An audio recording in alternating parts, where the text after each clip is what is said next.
Assalamualaikum warahmatullahi wabarakatuh. Alhamdulillah hamdan katsiran thayyiban mubarakan fi kama yuhibbu rabbuna warda. Wassalatu wassalamu ala nabiyyina Muhammadin wa ala alihi wa sahbihi wa man sara ala nahjihi bi ihsanin ila yaumil wa ba'd. Hadirin yang semoga Allah muliakan, saudaraku yang semoga Allah jaga dan berkahi. Tidak ada kata yang layak untuk kita ucapkan pada kesempatan kali ini kecuali bersyukur kepada Allah Subhanahu wa taala atas nikmat dan karunia yang Allah limpahkan kepada kita, nikmat iman, nikmat Islam, dan nikmat kesempatan untuk meningkatkan iman dan ketakwaan kita. Karena ilmu salah satu fungsinya adalah untuk meningkatkan iman kita. Innamal mu'minun alladzina idza dzukirallahu wajilat qulubuhum wa idza tuliyat 'alaihim ayatuhu zadathum imana. Sesungguhnya orang-orang yang beriman apabila disebutkan nama Allah, hatinya bergetar. Dan apabila ayat-ayat Allah itu dibacakan, maka imannya pun bertambah. Maka ketika kita mengkaji Al-Quranul Karim dan hadis Nabi Sallallahu Alaihi Wasallam, maka itu membuat iman kita meningkat dan bertambah. Maka tidak ada kata yang layak untuk kita angkat kecuali kata syukur kita kepada Allah Subhanahu wa taala. Semoga dengan syukur ini Allah terus tambah nikmat iman dan nikmat Islam kita. La in syakartum la azidannakum. Apabila kalian bersyukur, aku akan tambah nikmat tersebut. Sebagaimana salawat dan salam semoga senantiasa tercurahkan kepada Nabi kita Rasulullah Sallallahu Alaihi Wasallam beserta para keluarga, para sahabat dan orang-orang yang istiqomah berjalan di bawah naungan sunnah beliau sampai hari kiamat kelak. Jamaah yang Allah muliakan, masih bersama bab kesabaran. Kita akan masuk ke hadis Anas bin Malik radhiyallahu taala an bersama Al-Imam An-Nawawi rahimahullah dalam kitab Riyadhus Shalihin beliau. Dan hadis ini hadis yang penting dan kembali menunjukkan bagaimana apiknya Al-Imam An-Nawawi rahimahullah ta'ala dalam memilih hadis-hadis di dalam buku beliau ini. Sangat menunjukkan beliau diberikan taufik oleh Allah Subhanahu wa ta'ala dan diberkahi. Dan semoga Allah senantiasa merahmati beliau, keluarga beliau, orang tua beliau, seluruh orang yang beliau cintai dan seluruh umat Islam dimanapun berada. Amin ya rabbal alamin. Kita masuk ke hadis yang ke-31. Wa an Anas radhiyallahu ta'ala an, dari Anas bin Malik radhiyallahu ta'ala an, beliau menyampaikan, marran nabiyyu sallallahu alaihi wasallam bimra'atin tabki inda qabr. Nabi SAW melewati seorang wanita yang sedang nangis di sisi sebuah kubur. Lalu Nabi SAW bersabda menasehati wanita ini, ittaqillaha wasbiri.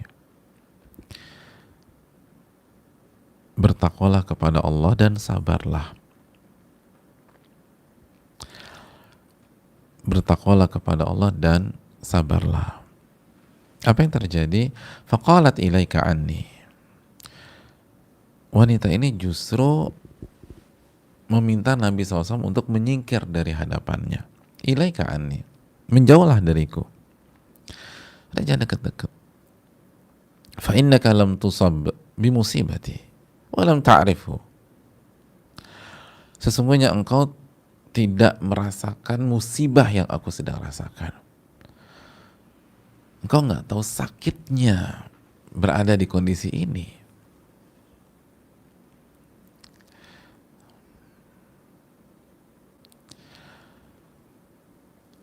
Walam ta'rifu, dan wanita ini nggak tahu siapa yang ada di hadapannya.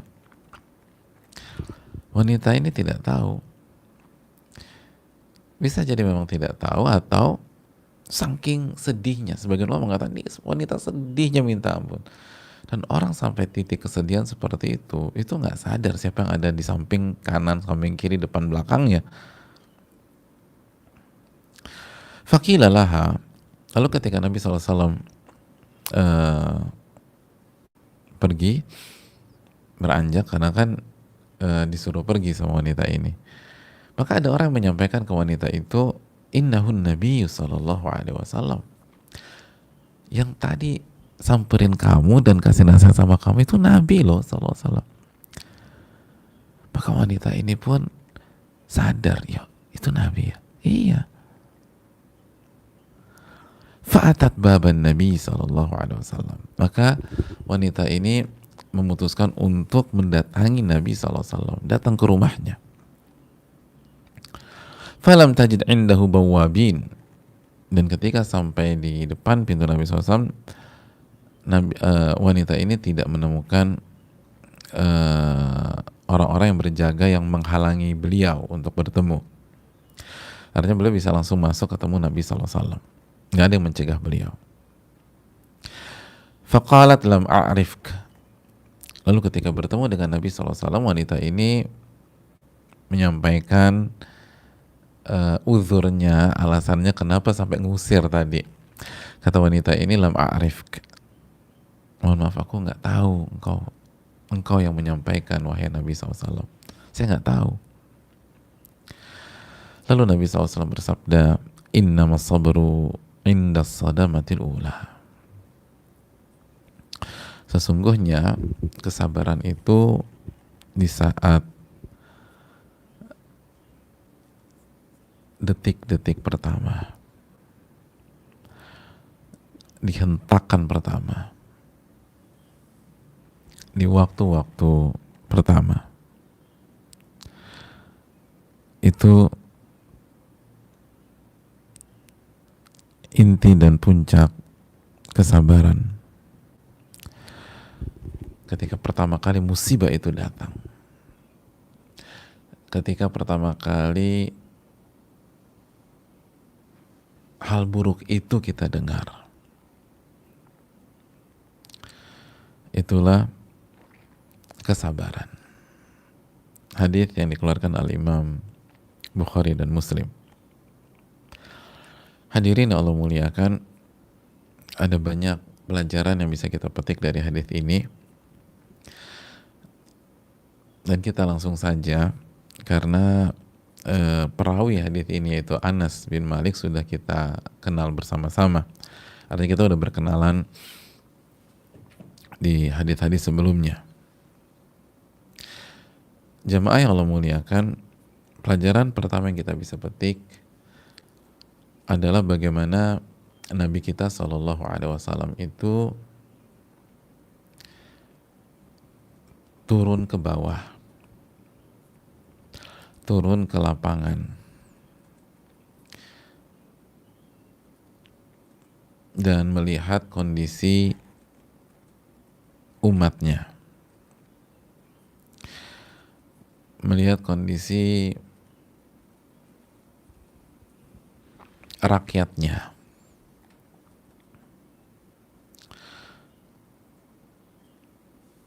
Dan ini salah satu akhlak Rasul Shallallahu Alaihi Wasallam.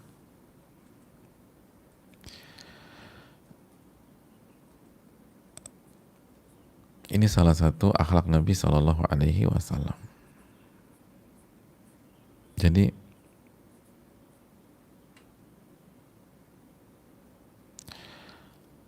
beliau turun, beliau lihat, dan seterusnya. Dan kalau ada yang beliau bantu. Ada yang butuh nasihat, beliau kasih nasihat. Butuh motivasi, beliau kasih motivasi. Contohnya wanita ini. Beliau sedang sedih karena anaknya meninggal. Nangis di kuburan. Maka Nabi SAW berinisiatif untuk menasihati beliau.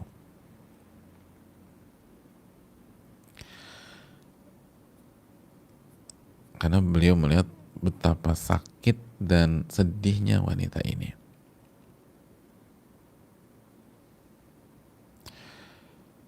Hadirin Allah muliakan,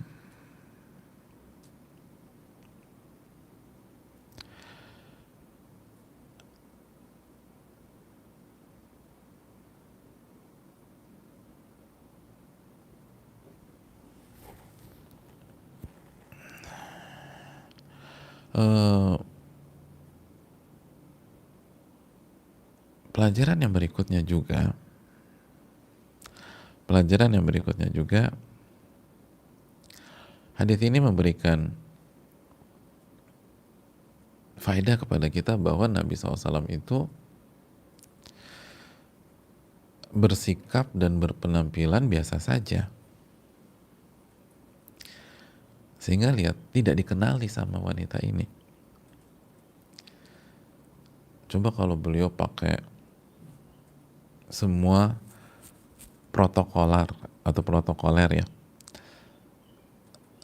maka semua orang dari radius 100 meter juga tahu, Nabi datang, Nabi datang, Nabi datang, Nabi datang.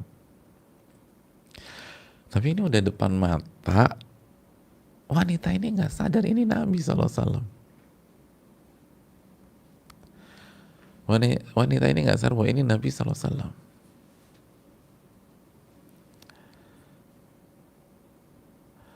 Hadirin Allah muliakan, kalau sekali lagi Nabi kita berpenampilan beda dan segala macam disusun, maka akan diketahui dengan mudah. Tapi ini enggak. Ini menunjukkan beliau tampil biasa-biasa saja. Tampil biasa-biasa saja.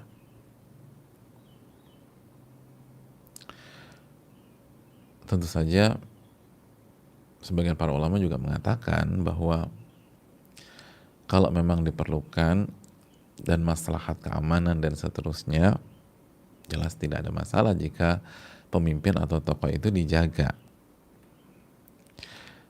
Hanya saja kita sebagai seorang umat berusaha sekuat tenaga meladani Rasul kita Shallallahu Alaihi Wasallam.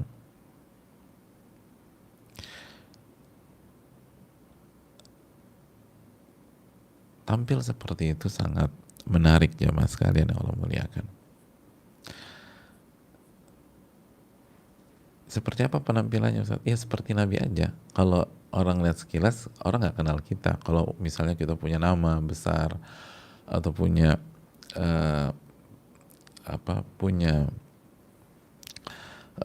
kedudukan dan seterusnya, orang selewat sepintas nggak kenal loh dia, karena biasa-biasa aja, nggak pakai hal-hal yang mengundang pusat perhatian. Jadi santai aja. Itu Nabi kita Shallallahu Alaihi Wasallam. Tetap tampil baik. Innallaha jamilu yuhibbul jamal, kata Nabi SAW. Allah itu zat yang maha indah dan suka dengan keindahan selama tidak haram. Tapi nggak usah pakai hal-hal yang membuat penampilan kita menjadi pusat perhatian. Biasa aja. Itu yang dicontohkan oleh Rasul kita Sallallahu Alaihi Wasallam. Ya, pelajaran yang berikutnya jamaah sekalian,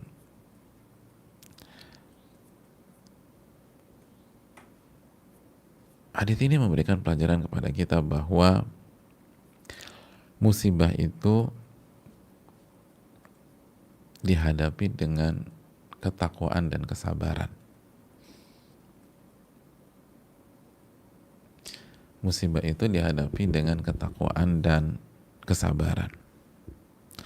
Makanya ketika Nabi SAW melihat wanita ini sedang sedih banget, anaknya meninggal, terus benar-benar atmosfer kesedihan itu terasa di sekeliling wanita itu.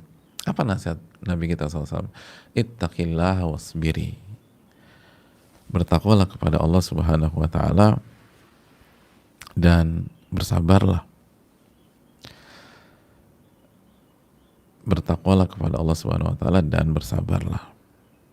Jadi kita disuruh bertakwa dan kita diminta untuk bersabar.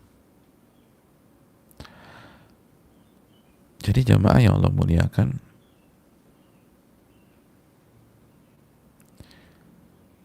itu kunci.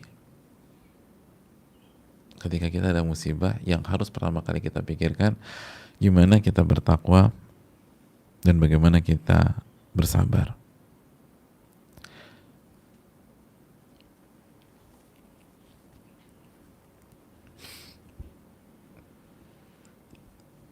Sekali lagi, ada musibah, langsung berpikir, takwa, lalu sabar. Takwa, lalu sabar. Ada keterangan menarik dari para ulama akidah. Di antaranya dibawakan al-Imam At-Tahawi rahimahullah, wa aslul qadar sirullahi fi khalqihi. Hukum asal dalam masalah qadar atau takdir adalah rahasia Allah Subhanahu wa taala untuk atau di tengah-tengah makhluknya.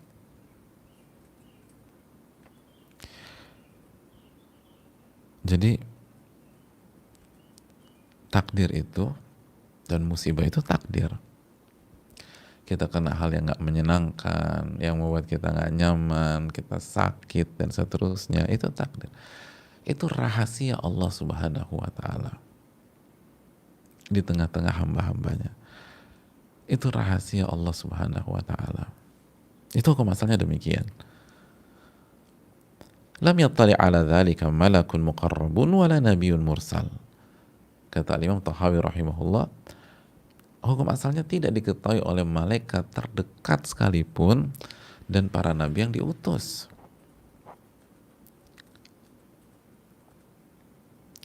Jadi kalau musibah adalah takdir dan takdir adalah rahasia Allah Subhanahu wa taala, maka cara menyikapinya jamaah sekalian, jangan habiskan energi kita untuk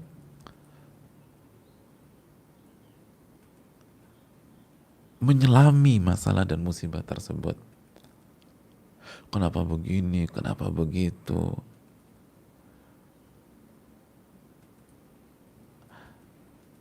Tapi fokuskan menjalankan tugas kita. Perintah yang Allah perintahkan kepada kita di saat musibah itu. Jadi begitu ada musibah, fokus menjalankan perintah dan menjauhi larangan. Itu yang dinasihati para ulama kita seperti Syekh Saleh Al-Syekh hafizahullah ta'ala, salah satu ulama terbaik pada hari ini, salah satu ulama terbaik. Beliau menyatakan, jangan fokus ke musibahnya, tapi fokus setelah menjalankan perintah Allahnya. Kenapa? Karena musibah itu takdir dan takdir itu adalah rahasia. Terlalu misteri gitu loh kalau kita masuk ke semuanya dan gak dapat apa-apa, pusing kita. Makanya kan Allah Subhanahu wa taala berfirman dalam surat Al-Anbiya ayat 23, la yus'alu amma yaf'alu wa hum yus'alun. Allah tuh gak ditanya tentang apa yang Allah perbuat, mereka yang akan ditanya. Jadi kenapa ngurusin itu? Allah tuh gak akan bisa ditanya, kenapa begini, kenapa begitu, kenapa anak-anak saya mati hari ini, kenapa ini semua terjadi. Loh, Allah gak ditanya itu. La yus'alu amma yaf'alu wa hum yus'alun.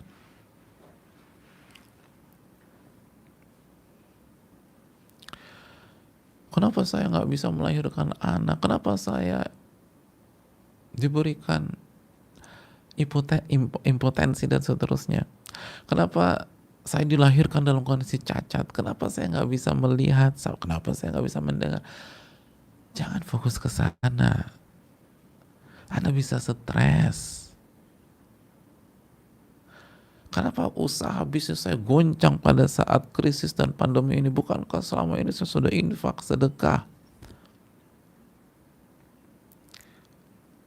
Itu tuh rahasia, kata Imam Tahawi dan para ulama yang lain. Terlalu meletihkan, melelahkan, dan juga pada akhirnya nanti kita nggak dapat apa-apa. Apalagi gaya protes. gaya buruk sangka sama Allah, ya selesai. Allah nggak ditanya tentang apa yang Allah kerjakan, mereka yang ditanya. Mereka yang ditanya. Kita, Allah tuh nggak ditanya kenapa usaha kita dibuat bangkrut, atau kenapa kontrak kita nggak diperpanjang, atau kenapa kita nggak dapat job, atau kenapa kita di layout atau di PHK. Yang ditanya adalah kenapa Anda nggak sabar ketika itu terjadi? Kenapa Anda nggak sholat ketika Anda di PHK? Kenapa Anda nggak mendekat kepada Allah, nggak istighfar dan taubat ketika usaha Anda hancur? Itu yang ditanya. Dan semua itu takwa. Makanya fokus ke takwa begitu ada musibah. Makanya sekali lagi ketika wanita ini sedih banget, nasihat Nabi adalah sallallahu alaihi wasallam, ittaqillah wasbiri, bertakwalah kepada Allah dan sabarlah.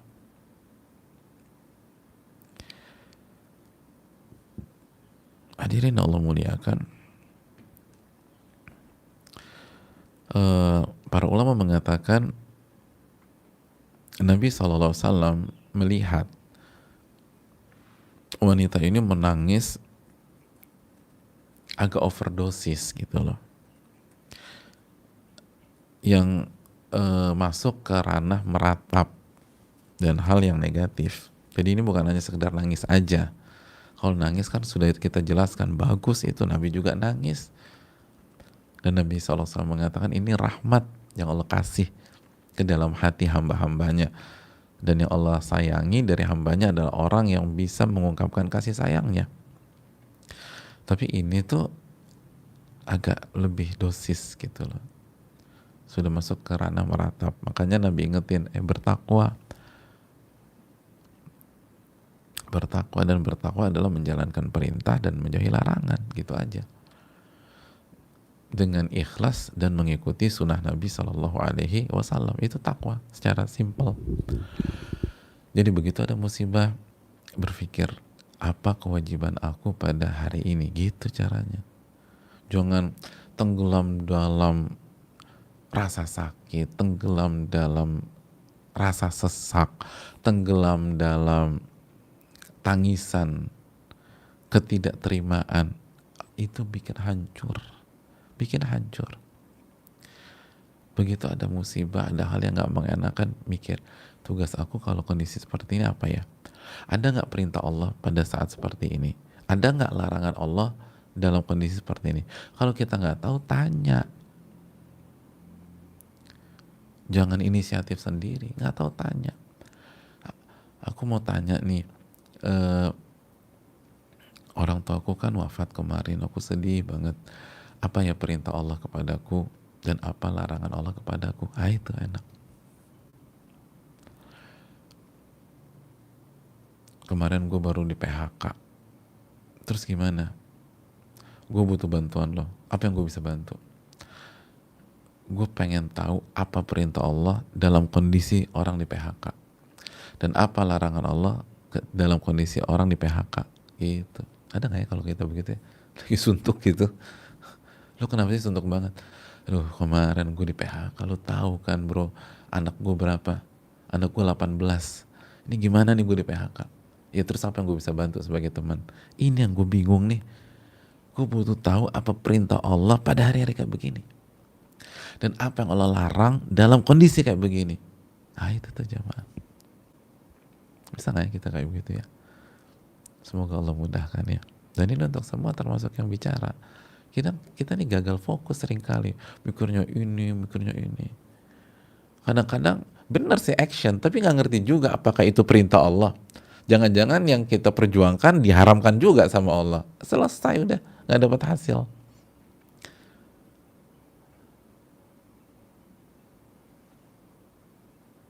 Kan gitu jamaah.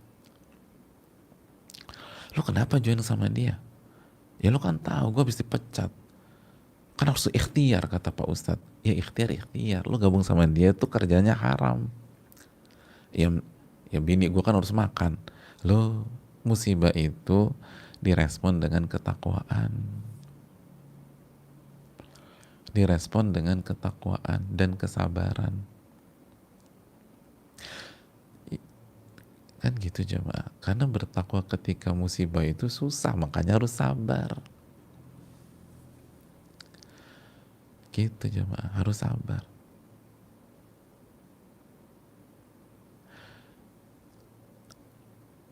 Harus nahan diri ketika ada musibah, ada hal yang kita nggak senengin, harus tahan diri. Makanya cukup keliru ya ketika ada orang mengatakan ketika lagi ada musibah dan seterusnya, aku harus keluarkan semua unek-unek, aku harus keluarkan semua isi hatiku. Loh, musibah itu direspon dengan sabar, ditahan, bukan dikeluarkan semua. Biar plong nih, biar plong, nggak akan plong. Plong itu dengan iman, plong itu dengan zikir, plong itu dengan sabar. Itu plong. Ala bidzikrillah tatma'innul qulub. Ketahuilah dengan berzikir kepada Allah, ngingat Allah, hati jadi tenang. Itu plong. Plong itu dengan kejujuran, as-sidqu tuma'ninah. Jujur itu ketenangan. Nah itu takwa. Kan banyak orang, gue harus cerita sama lo, gue harus cerita sama lo, biar keluar semua, biar plong. Emangnya habis cerita plong? Enggak. Ya detik itu aja plong, habis itu nangis lagi, habis itu suntuk lagi. Bukan itu plong jamaah. Musibah itu bukan direspon dengan dikeluarkan semua unek-unek. Biaran aja, biar dia keluarin semua. Emang dalam jangka waktu yang pendek tenang, enak. Tapi coba lihat deh. Habis itu besoknya goncang lagi. Besoknya kepancing lagi. Karena bukan itu yang diajarkan Nabi SAW. Nabi kan nggak mengatakan, ada apa sih mbak, udah cerita sama saya deh, keluarin aja semua biar plong, keluarin semua. Enggak. Nabi katakan, ittaqillah wasbiri. Bertakwalah kepada Allah dan sabar. Dan arti sabar apa? Menahan. Jadi bukan ngeluarin semuanya, nahan. Jadi antitesis dengan mazhab yang tadi itu, mazhab biar plong gitu. Mazhab cerita semua, keluarin unek-unek semua, meledak semua. Lo justru perintahnya nahan diri, bukan keluarin semuanya. Gimana udah tenang? Ya aku udah agak enakan sekarang. Iya agak enakan detik itu. Coba aja besoknya bingung lagi. Kan itu di dunia pergaulan kita tuh begitu. Karena salah resep jamaah. Ini pentingnya ilmu. Salah resep.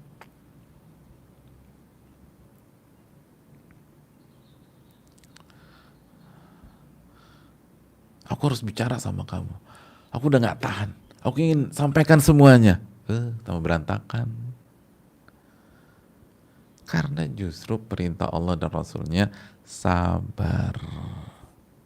Dan sabar artinya menahan diri agar terus on track di atas Al-Quranul Karim dan Sunnah Nabi SAW dengan pemahaman yang benar.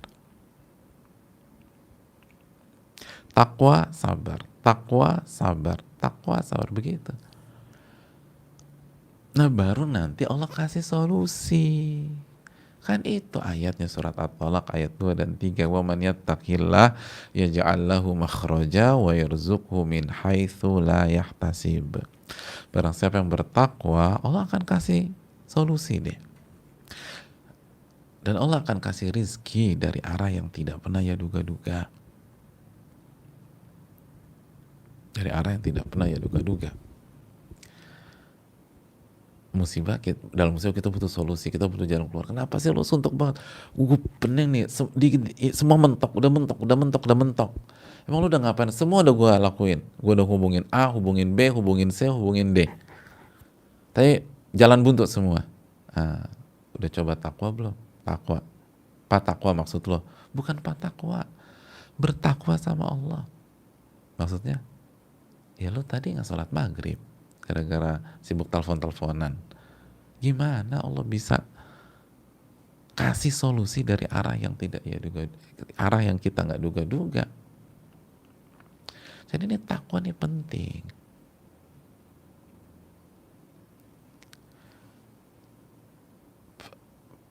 Nasihat Nabi adalah bertakwa dan bersabar.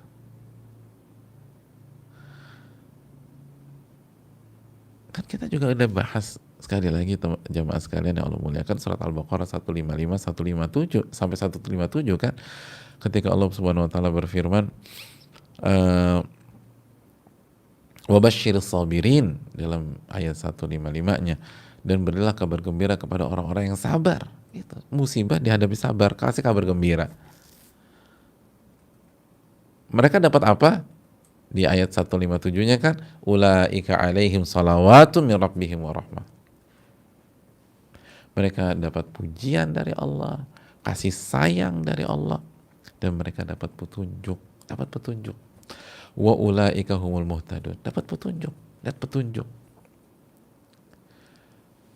Menyikapi musibah dengan meledak-ledak,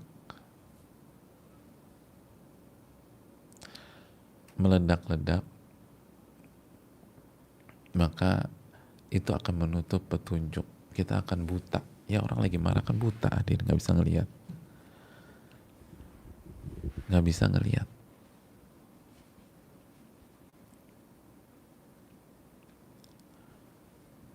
Ketutup semua, marah-marah. Coba dia tenang, dia tahan diri, terus turun, Allah kasih petunjuk. Oh ya, harus begini. Makanya kan kita sering dengar nasihat, kalau kamu marah-marah terus, nggak akan ada solusi. Kamu nggak bisa berpikir sehat. Nah, kan sering kita dengar gitu tuh. Tenang dulu. Ini kalau kamu meledak-ledak terus, kita nggak akan pernah dapat jalan keluarnya. Kita harus tenangkan diri, coba kita berpikir jernih. Makanya kan berpikir, istilah di masyarakat kita, berpikir dengan kepala dingin. Nah itu, bukan kepala mendidih, kepala dingin. Nah ini konsep udah ada dalam Islam. Lebih sempurna lagi. Allah kasih petunjuk. Allah yang kasih petunjuk. Sabar tapi. Sabar. Gitu. Makanya kan salah satu quote bijak itu, kita tidak akan pernah bisa melihat bayang-bayang kita sendiri ketika kita berada di tengah-tengah air mendidih. Itu udah kesakitan terus teriak-teriak, ngeliat bayangan nggak bisa. Coba kalau kita di kolam renang yang enak santai, kita ngeliat tuh ada bayangan kita tuh. Tapi kalau di air mendidih, dicemplungin kita sendiri nggak bisa lihat bayangan kita. Kalau bayangan kita aja nggak kelihatan, apalagi yang lain gitu loh. Gimana kita bisa dapetin solusi sedangkan kepala kita mendidih, hati kita mendidih. Nah ini contohnya wanita ini. Sampai Nabi aja, beliau nggak. Itu Nabi Sallallahu Alaihi Wasallam. Bertakwa dan bersabar, itu kuncinya. Selalu berpikir, bagaimana saya bertakwa? Allah kasih solusi dari arah yang tidak ia duga-duga. Dan ingat, wal aqibatu lil muttaqin, dan ending pasti untuk orang-orang yang bertakwa. Hasil akhir itu pasti untuk orang-orang yang bertakwa. Nggak usah khawatir. Yang penting itu siapa yang tersenyum di garis finish, hadirin. Bukan yang ketawa di saat start gitu. Kan gitu, hadirin. Yang penting siapa yang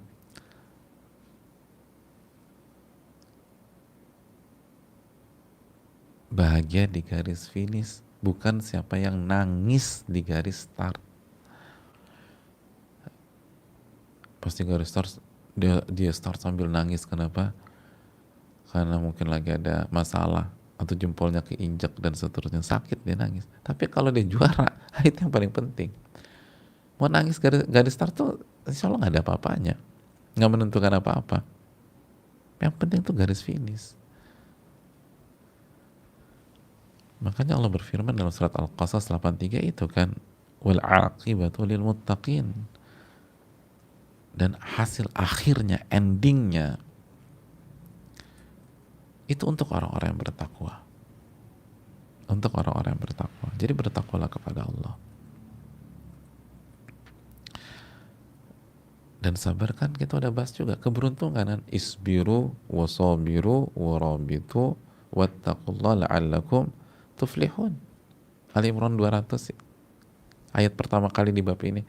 Bersabarlah, kuat-kuatan nafas kesabaran, tetap berjaga di perbatasan, lalu bertakwa kepada Allah. Lagi-lagi bertakwa, sabar dan takwa digabungkan di dalam ayat ini.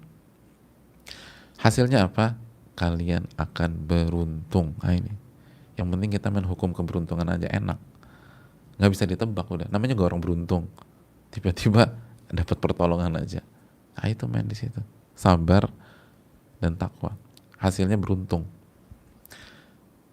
Di antara korelasinya, solusinya dari arah yang tidak yang tidak kita duga-duga, maaf. Solusinya dari arah yang tidak kita duga-duga. Ya, kita lanjutkan pelajaran dari hadis ini, hadis yang luar biasa. Hadirin Allah muliakan, kita juga dapat pelajaran dari hadis ini bahwa adanya, kalau bahasa ilmu itu al-udhru bil jahl. Orang yang tidak tahu lalu melakukan kesalahan, orang yang tidak sadar dan pada saat itu dia melakukan kesalahan dan dia nggak sadar dia salah, maka itu dimaafkan. Itu dimaafkan. Masih ingat firman Allah di akhir-akhir surat Al-Baqarah, Rabbana la tu'akhidna in nasina au akhtana. Ya Allah, janganlah Engkau hukum kami karena kami lupa dan kami salah, nggak sadar, nggak tahu bahwa itu sebuah kekeliruan. Nah, jangan hukum kami. Dan kita tahu dalam hadits, qad fa'altu, Allah katakan, aku ijabah, aku penuhi permintaan kalian, aku nggak akan hukum. Lihat wanita ini, suruh Nabi pergi. Ini kan dosa, jamaah. Nabi disuruh pergi sama dia. Ilaika anni, dia jangan dekat-dekat saya deh. Terus dibantal, fa innaka lam tusab bi musibati, engkau tuh nggak pernah ngerasain apa yang aku rasakan. Waduh, Nabi digituin, subhanallah, sallallahu alaihi wasallam.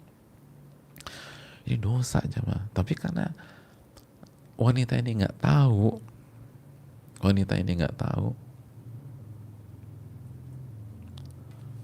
maka dia dimaafkan. Itu yang dijelaskan oleh Imam Muhammad bin Shalih Al-Utsaimin. Pelajaran yang berikutnya,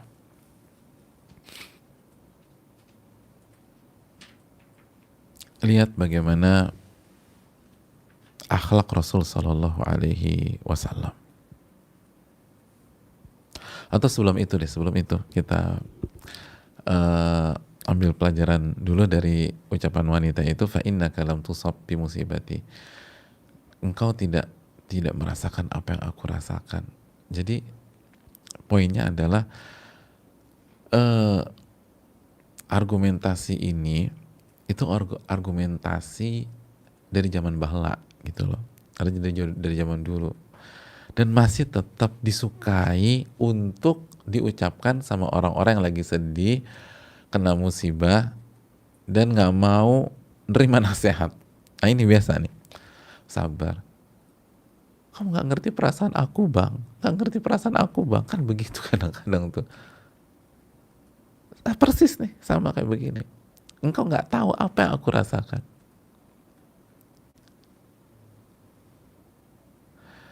Sabar ya, sabar, sakit tahu, kamu nggak ngerasain. Nah gitu. Jadi sampai hari ini kita dengar kalimat-kalimat seperti itu. Jadi dari dulu dah, warisan dulu juga. Dan intinya sama, nggak terima dinasehatin. Dan hidup jadi tenang, nggak tenang. Nggak enak hidup kayak begitu. Fa innaka lam tusab bi musibati. Engkau tidak merasakan apa yang aku rasakan.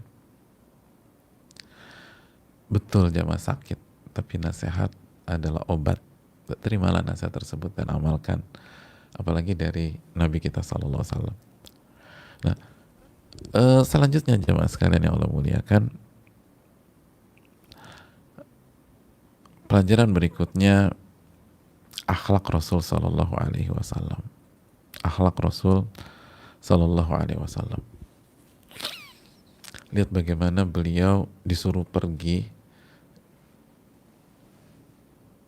istilahnya diusir gitu ya, ilaika anni, disuruh jauh-jauh, terus dibilang fa innaka lam tusab bi musibati, engkau tidak merasakan musibahku.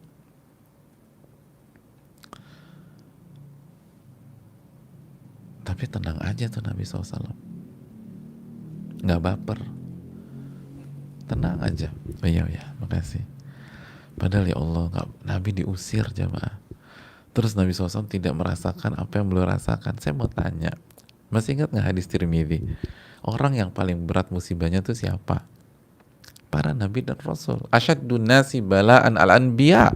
Orang yang paling berat musibahnya itu para nabi, bukan si wanita ini. Jadi ini salah total. Fa innaka lam tusab bi musibati, ini keliru besar. Nabi udah ngerasain jauh lebih berat dari musibah kamu.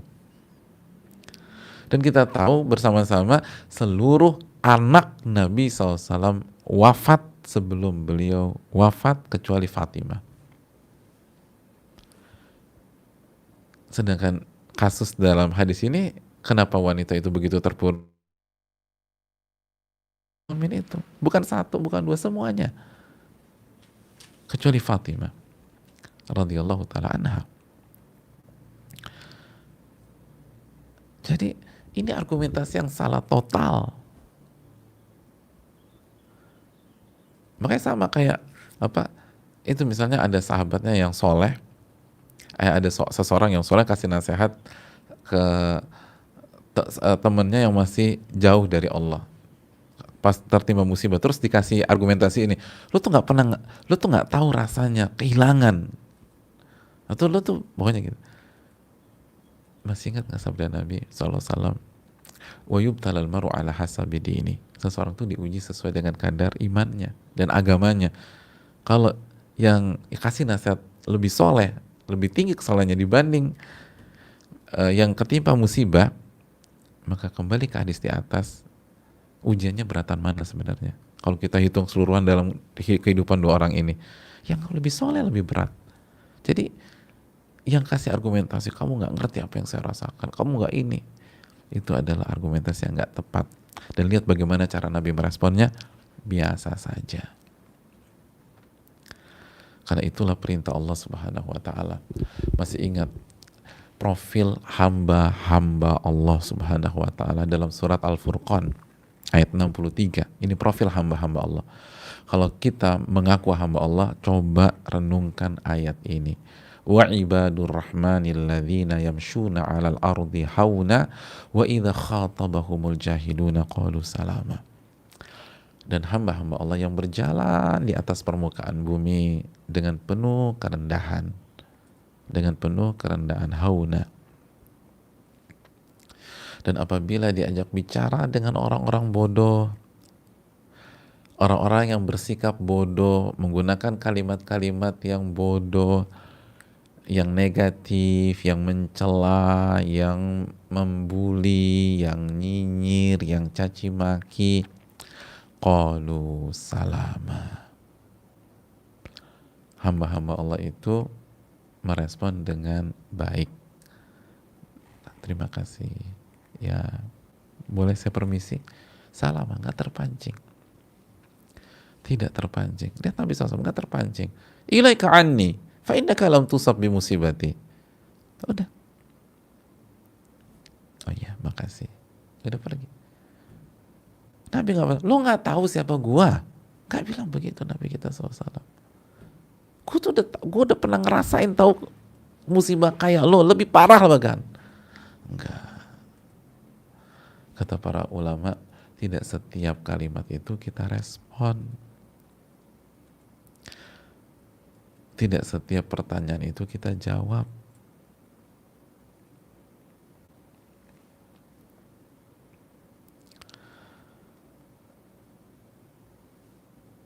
Itu yang perlu kita camkan, jemaah. Yang kita respon, yang kita jawab adalah yang membuat iman kita bertambah, yang membuat ketakwaan kita meningkat. Itu yang perlu kita camkan. Walam ta'rifu, kita lanjutkan. Jadi itulah tuntunan Nabi kepada kita. Balas yang buruk dengan yang baik. Idfa' billati hiya ahsan, dalam surat Fussilat itu kan, balaslah yang buruk itu dengan yang baik.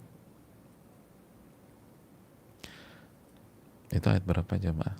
Ayat 34 kalau nggak salah ya. Ya 30-30 begitulah. Tolong dicek. Jadi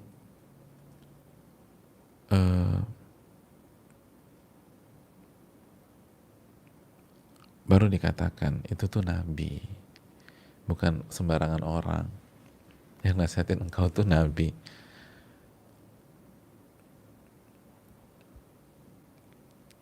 Itu beliau kaget jemaah dan langsung bergegas menuju rumah Nabi SAW. Dan alhamdulillah beliau bisa ketemu, nih wanita bisa ketemu. Dan minta maaf, lam a'rifka, mohon maaf saya nggak kenal, saya nggak tahu engkau yang nasihatin. Lam a'rifka, mohon maaf, saya nggak tahu bahwa itu engkau.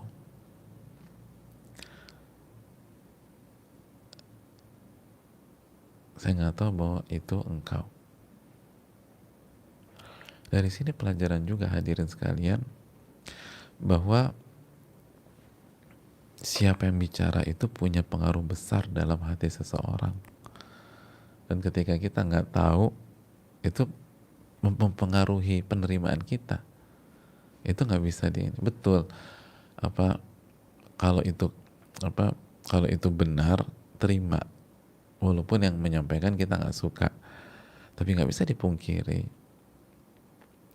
siapa yang bicara itu punya pengaruh besar dalam diri seorang insan atau seseorang. Lalu kita lanjutkan, Nabi mengatakan innamas sabru inda sadamatil ula. Sesungguhnya kesabaran itu di saat pertama kali menimpa kamu, di detik pertama, di saat-saat pertama, di hentakan pertama, itu kesabaran. Itu inti dari, atau itu puncak dari kesabaran. Itu sabaran yang paling bagus, yang terbaik itu ketika di awal. Di awal. Hadirin yang Allah muliakan, maka jangan sampai kita lepas kontrol di awal. Karena itulah pahala sabar terbesar. Kenapa jamaah sekalian? Kenapa di awal? Salah satu hikmahnya, ini apa yang dikatakan oleh banyak para ulama klasik. Di antaranya Al-Imam Wahab, bisa dicek dalam Hilyatul Auliya.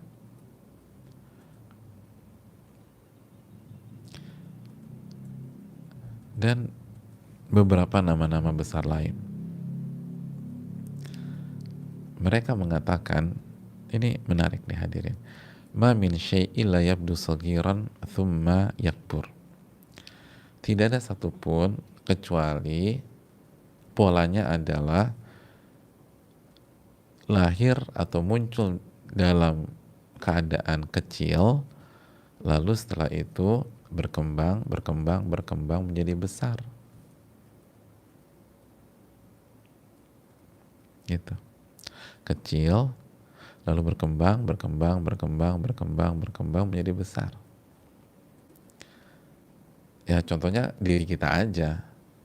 Siapa yang waktu lahiran dari ibunya beratnya 70 kilo terus menciut kan nggak ada. Lo nggak ngajak dia masih kecil, nanti aja kalau besar. Kan gitu, kita kecil, tumbuh jadi besar. Semua demikian. Ya fisik kita, ya perasaan kita, cinta misalnya, dari nggak ada cinta, ada rasa, terus sampai jatuh cinta. Jadi banyak banget dari yang tangible dan intangible, dari yang konkret maupun yang abstrak.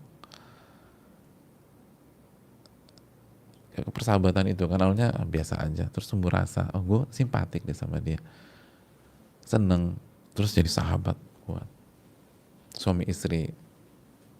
Dulu sih saya nggak ada perasaan sama dia, tapi terus muncul rasa, akhirnya jatuh cinta. Terus banyak hal, karir juga, mulai dari bawah naik.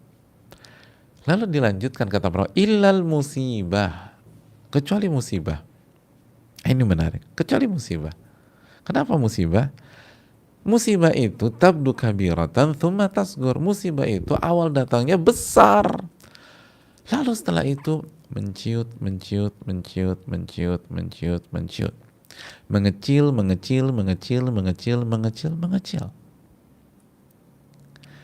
Jadi musibah itu yang paling beratnya itu di awal-awal.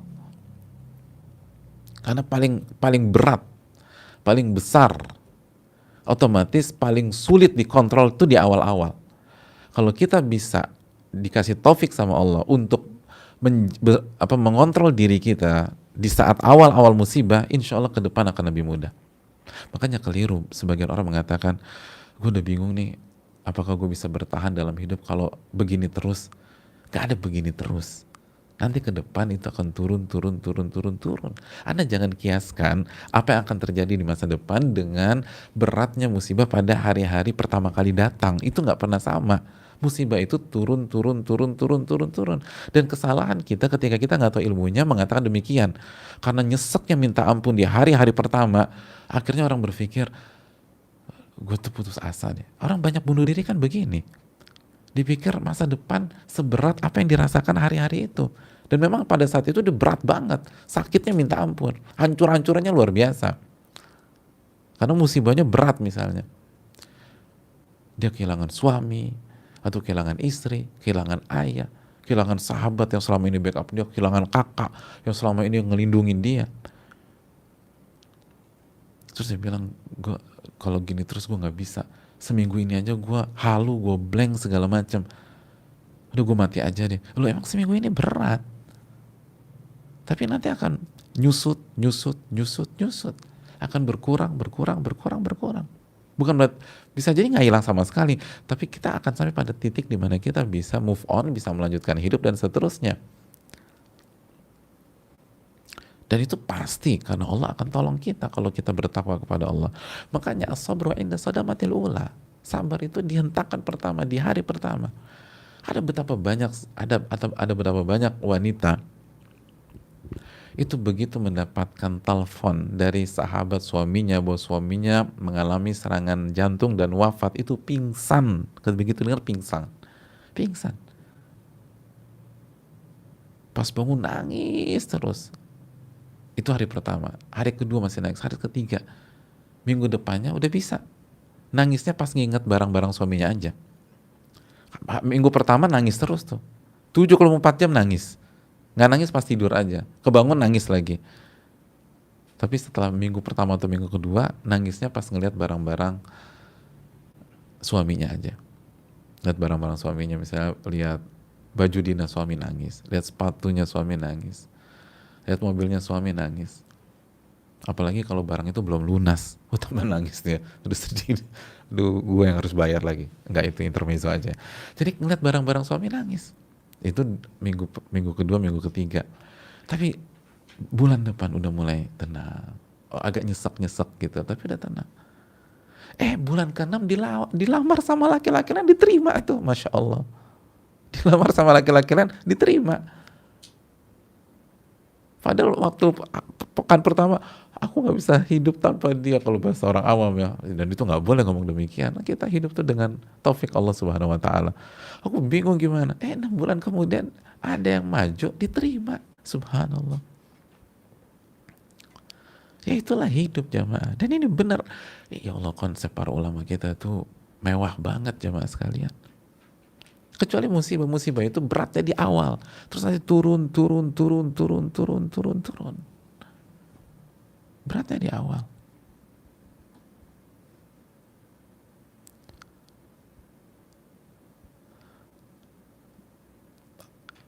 Kalau kita bisa sabar di awal, insya Allah pasti kita bisa sabar di step berikutnya. Karena step berikutnya nggak sesulit di awal. Di awal paling susah musibah itu. Makanya seperti krisis pandemi, yang harus kita yakinkan adalah tanamkan iman, tanamkan ilmu iman, ketakwaan sama Allah. Lalu optimisme di tengah-tengah diri kita, lingkungan kita. Lalu setelah itu biarkan setiap orang berjuang dengan pertolongan Robnya masing-masing. Insya Allah bisa. Kita harus optimis seterusnya. Orang tuh dikasih kemampuan adaptasi oleh Allah yang luar biasa jemaah. Dan Allah tidak akan memberikan sebuah kondisi kecuali sesuai dengan kemampuannya. La yukallifullahu nafsan illa wus'aha. Dan dia bisa beradaptasi dengan itu. Tapi syaitan kan nggak mau.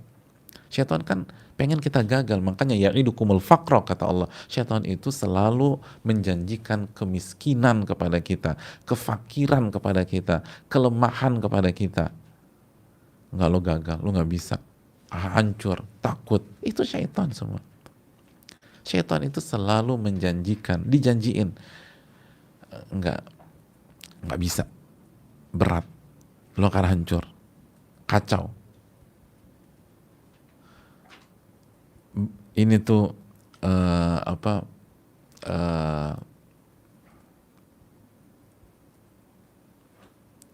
masalah yang nggak bertepi. Pokoknya selalu demikian. Lalu nanti diajak maksiat, diajak makan uang haram lah, diajak begini lah, sampai diajak bunuh diri sama syaitan. Makanya kan Allah Subhanahu Wa Taala berfirman dalam surat Al-Baqarah 268 itu, asy-syaitanu ya'idukumul faqra wa ya'murukum bil fahsya. Syaitan itu menjanjikan kemiskinan, kefakiran, kelemahan, ketakut-takutan nanti, dan syaitan akan perintahkan kamu melakukan kekejian. Tapi kalau Allah beda, wallahu ya'idukum magfiratan minhu wa fadla. Tapi Allah menjanjikan ampunan darinya dan karunia, keutamaan. Tapi lucunya kita lebih percaya syaitan daripada Allah, na'udzubillah.